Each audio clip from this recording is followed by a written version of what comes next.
It's June 3rd, 2025. I noticed Target isn't doing the promotion of homosexuality and transgenderism this year, which is very interesting. Seems a few are still doing it, and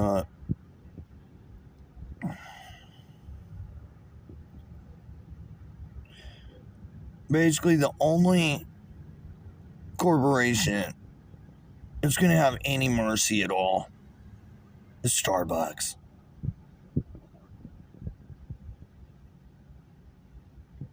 Because the young people that have been caught up in all the sickness and confusion have been kind to me. And I understand they've been misled.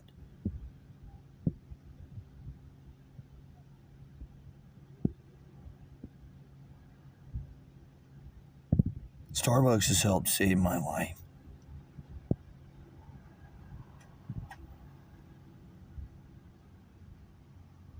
It's still not okay, and God's still not happy, but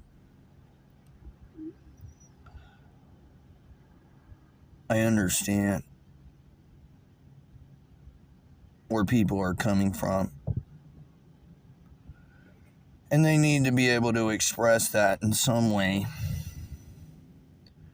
It's a humane thing to do to allow for people to try to express themselves in ways that helps people to understand where they're coming from. It's turned into something that it's not supposed to be.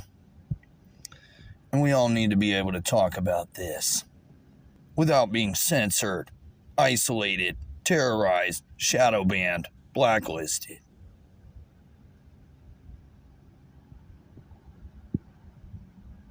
Anybody trying to inhibit freedom of speech when it comes to this is a communist terrorist.